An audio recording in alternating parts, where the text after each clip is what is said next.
Whom learning a black Gemara. Today's daf is daf Valid Vov Amid Aleph.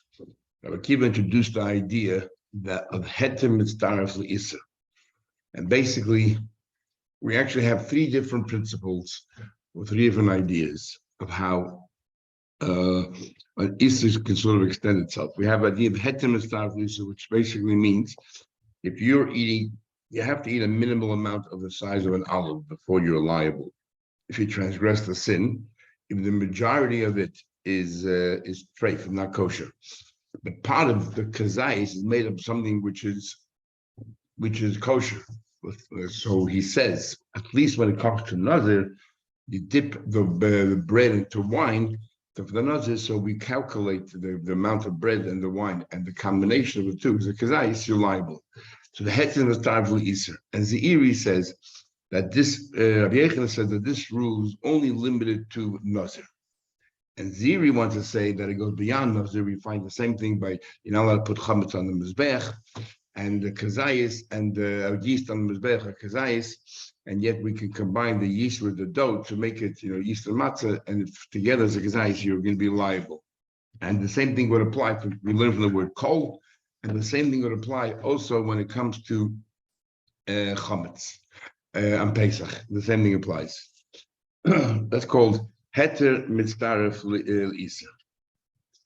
Then we have another principle which we're going to come across, and that is, if when we say you're not allowed to eat a kazayis, it doesn't mean in one gulp. If you ate a kazayis within a certain amount of time, the time you're eating a pras, a half a loaf of bread, so either 4 eggs, 3 eggs, a half of a meal, either 4 eggs, the time it takes to eat 4 eggs, the time it takes to eat 3 eggs. If you ate a kazayis, consume the kazayis within that span of time, you are liable. And there's another concept called tam ki'ikar. If the taste of the treif is also considered, we'll talk more about it tomorrow, is also considered part of the iser, and if the taste of the ace infiltrated something which is heter, and now that heter completely tastes like treif, do we say that that is also because tam ki'ikar? Okay, so the last thing we learned was that Zeiri said that you're liable for a kazayis of yeast in combination with matzah, and Abaye says no. When it comes to the yeast on the mizbech, you're only supposed to have matzah and chametz. When it comes to yeast, you're liable even if it's less than kazayis, not because you combine the heter, but because the yesh haktorah pasum kazayis. The Torah told us that we learn out from our call that even if it's less than kazayis, you're liable. Anyway, right in the middle of the page on Vav Amnal, Yosef Avdimi Kamal Hashmai, Avdimi sat there and repeated this whole sugya of Rabbi Yechon, that and Asa Abaya asked a question. So you're telling me, generally speaking, we don't believe in heterosarf le'isa, so then I need you to explain to me the following few brises that we can learn about today. Number one, mikvah or truma. Let's say you have a mixture of truma, something like, let's say, porridge or something of truma. According to Rashi, it's more liquidy. So the majority of it is truma, the bulk of it is truma, but Hashem and the spices you put in, the garlic, the oil, is of chulun. Bearing in mind that garlic and oil, even if it would be truma, it's only midirabanan, because mahatayra, when it's a truma, only by grains and wine and oil. But nevertheless, what happened was, what's so special about this din is we're going to learn that, if you remember, we learned the laws of tumah. In chulin, generally, it goes up to the second generation. So you have the Ava Tumah, you have the Rishon Tumah, and then Sheni Tumah. Rishon and Sheni Tumah are limited to food and drink, and it doesn't go any beyond the Sheni Tumah. Except mashkin, liquids, always goes back to Rishon Tumah. But when it comes to Truma, we go one more generation, it's a third, it can go to third generation, becomes a Shlishi, and then it doesn't go any further. And by Kachin, we said it goes even to a Revi.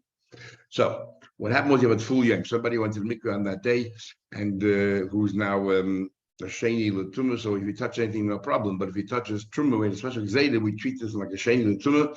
If he went to the mikveh that day, but he didn't yet wait till sunset to become tired, he touches truma. Truma comes tameh. So this full yam touched this mixture. So it depends where he touched.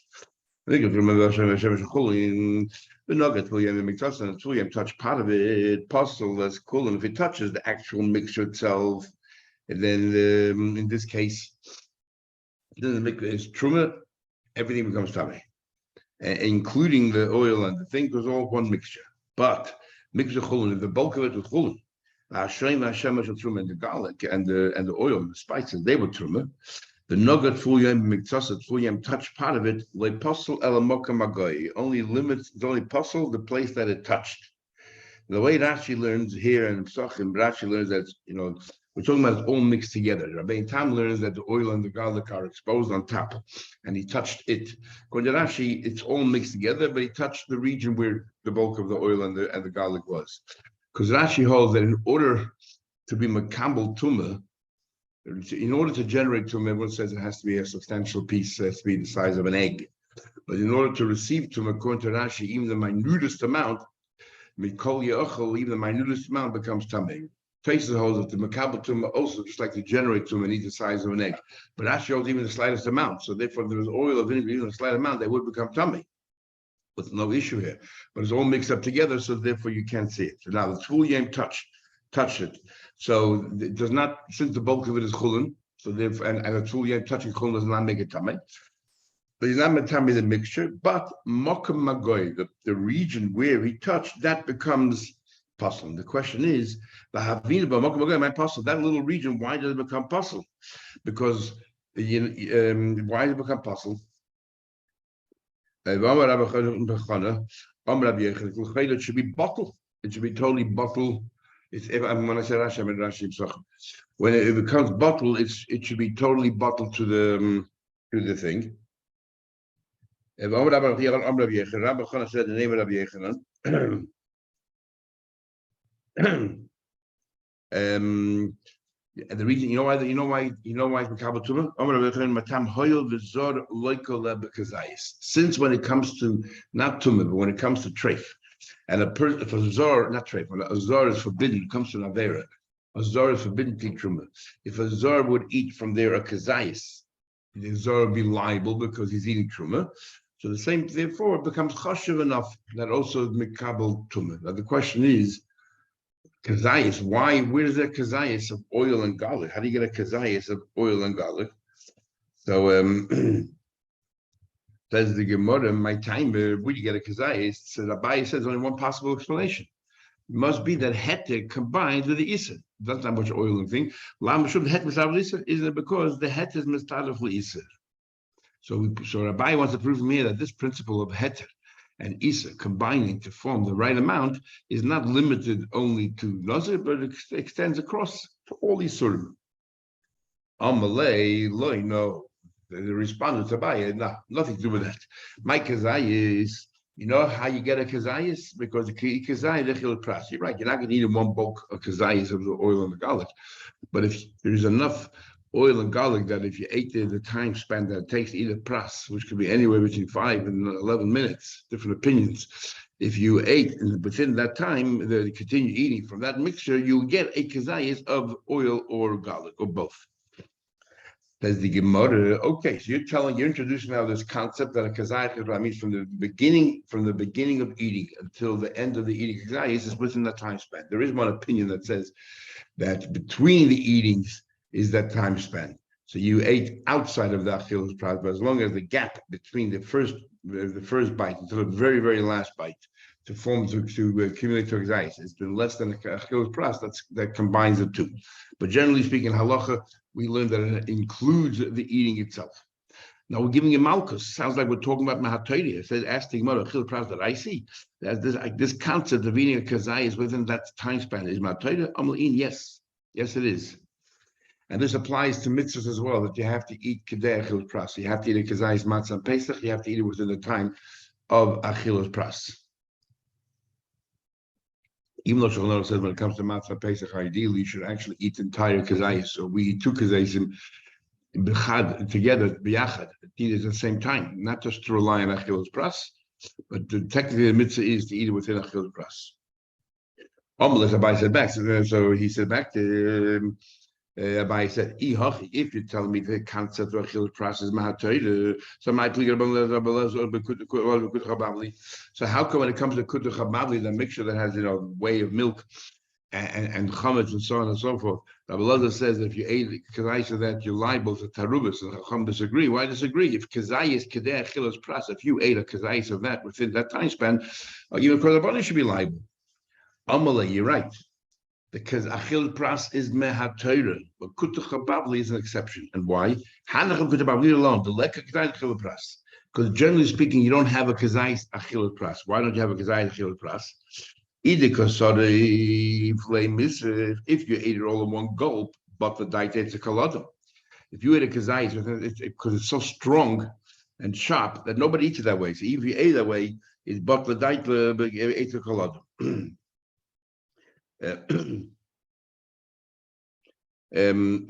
That's how Rashi learns. Rashi learns people. It means that people generally don't eat it that way, and if you did eat it that way, according to Taisus, you would be liable. According to Rashi, no, because bottle diet is a kolodom. But shatar, and if you just it's really a dip. If you use it as the normal way, which is a dip, well, it's a dip. You don't eat a kazais within that time span. Abai doesn't let go. He's going to try to bring two more proofs to say. And today it'll be two more proofs to try to say that yes, kazais that hetem is established. I'll ask you a question from similar where we had in the beginning. There were two mortars. One of them was filled with truma, one of them was filled with chulin. Well, the fun of it, immediately before that, you have shtei kedelis. In front of them, you have two pots. You have one pot of truma and one pot of chulin. Now, what happened was that the item, the content that was in the mortar, one fell into one pot, one fell into another pot. Now, if the truma fell into the chulin pot, you need not bottle b'shishim 60 times as much, you need 101 times as much. And the likelihood of that happening is not so. Therefore, it will answer everything that only a kohen can eat. That both pots will become answer. So what do? So we're going to assume shtei mutaris. They're both permitted. The truma will be permitted to a kohen, the chulin to a thing, and we're going to assume that the mortar that was filled with truma fell into the pot of truma, and the mortar that was filled with chulin fell into the pot of chulin. So I say chulin to chulin, truma to truma. If you can tell me, kazai the children, you tell me that kazai is within the time of eating a kazai is mahatoida. Is a my amlina. Why are we so lenient? And we say shani oimer. Why are we so lenient?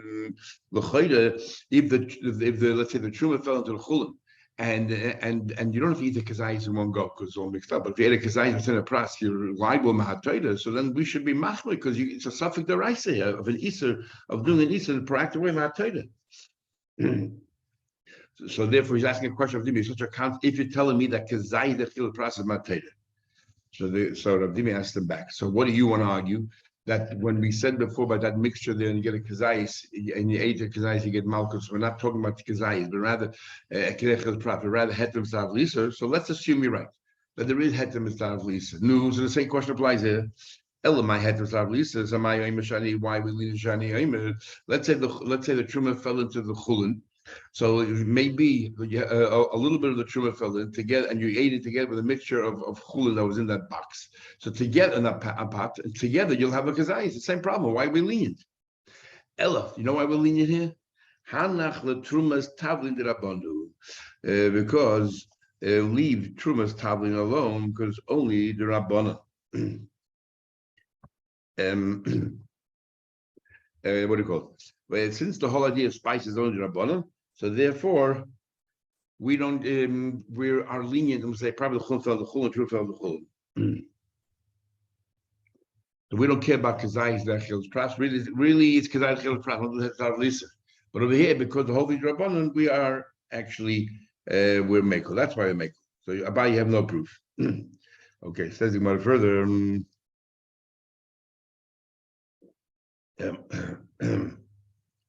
We're talking about that inside the mortar, you were crushing the spices.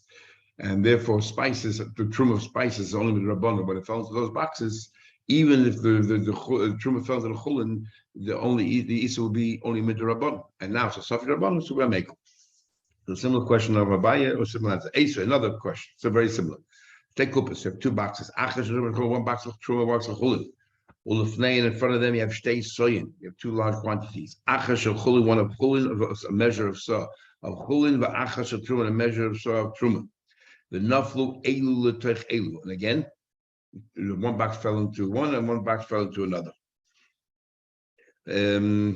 So again, we're going to be lenient and we'll assume that the truma, that the box, the kupa of truma fell into the saw of truma, and the kupa of chulun fell into the saw of chulun, and you continue eating. And I ask the question: if you could tell me that you don't have to have the lump sum of a kazais, but kazais dechil pras, so therefore what's inside this kupa that fell into a saw, maybe let's say the kupa of truma might have fallen into the saw of chulim, even though that's spread about, but you would have eaten the kazais within the time span of a chil pras. And now Abai goes further. According to I, who believe that kazais dechil pras maybe it's only Rabbanan, but I believe that hetem is lisa. Ignore achil's pras, even the whole matzah, ignore that. But if you're going to say that that hetem lisa extends everywhere, is only talking about when the majority is of the Isser, but you don't have a full kazayis, so you combine the heter.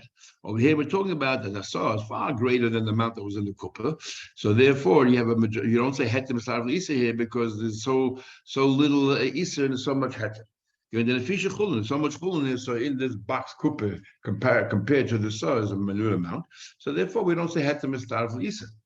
But you're the one who's introduced over here the idea that it kizayin chil pras, which is mahatayr. You're saying it's mahatayr.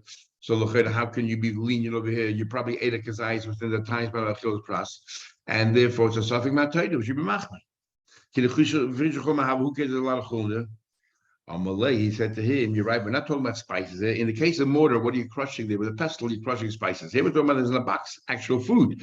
So I can't give you that answer.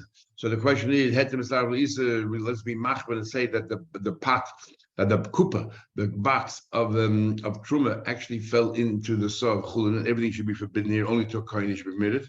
So we say truma. The whole idea of truma today, even by food, is only with rabbanan, and therefore we are lenient. So so we have the two principles that we spoke about, heter sav l'isa, which Abai asked a few questions, but basically we say that's only limited to Nazir, or according to Zidi, it goes a bit further where it has the word kol by chametz and by soid, and even according to Zidi, that's only according to Rabbi Lazar, who believes that we dash in the word kol. But Abai was trying to say that Heter applies to everywhere, and he has no necessary proof. Tomorrow we'll learn about the principle of tam ki'ikr.